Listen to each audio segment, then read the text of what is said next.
Was an all-time performance in the Elite Eight matchup between the Iowa Hawkeyes and Louisville Cardinals. Let's send it over to DITV Sports Director Michael Merrick for more on this historic Hawkeye moment.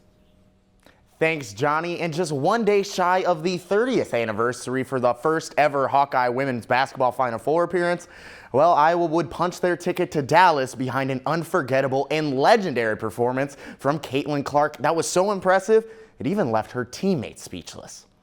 It was unreal. It was amazing. I mean, Caitlin, I was like watching her sometimes. I was like, what are you doing? Like, how are you? This isn't even humanly possible. I mean, I'm just so proud of her. She deserves that. And yeah, she's unreal. I don't think a lot of people believed when I said this in high school. A lot of doubters, a lot of people saying, you really think you're going to make it to the Final Four with the University of Iowa?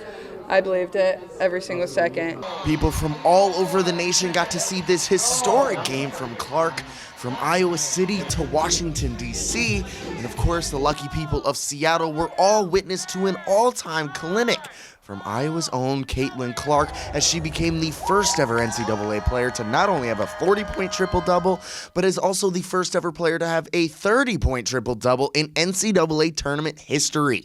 Clark also accounted for 70 of Iowa's 97 points, which is 20 more points than any player has ever been responsible for in tournament history. And the love for Clark didn't just stop when the final whistle blew, as social media was buzzing about this game.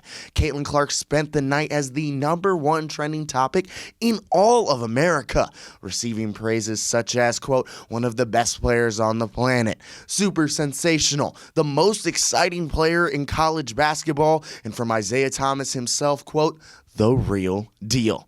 It's clear that Caitlin Clark's impact has far surpassed that of just Iowa City, as Caitlin Clark and the rest of the Hawkeyes are now a national household name. This group has gave everything they've had.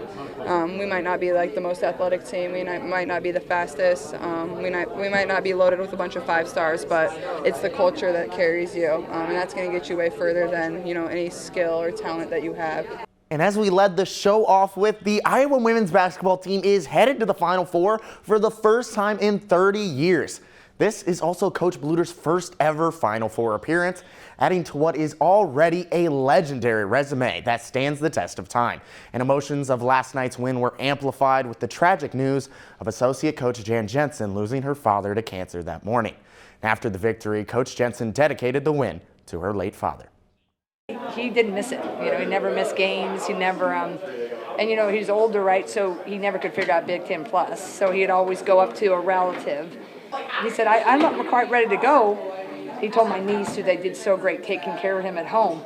He said, I'm going to wait till Jan's team is done, and then we'll let it settle down. But then I thought, when I got the call this morning, I thought, well, he must know we're not done. So we probably thought, well, I might as well check out because they're going to go to Dallas. So. It was a very emotional night in Seattle, and Iowa will now take on the winner of tonight's South Carolina versus Maryland matchup in Dallas this weekend with a trip to the national championship on the line.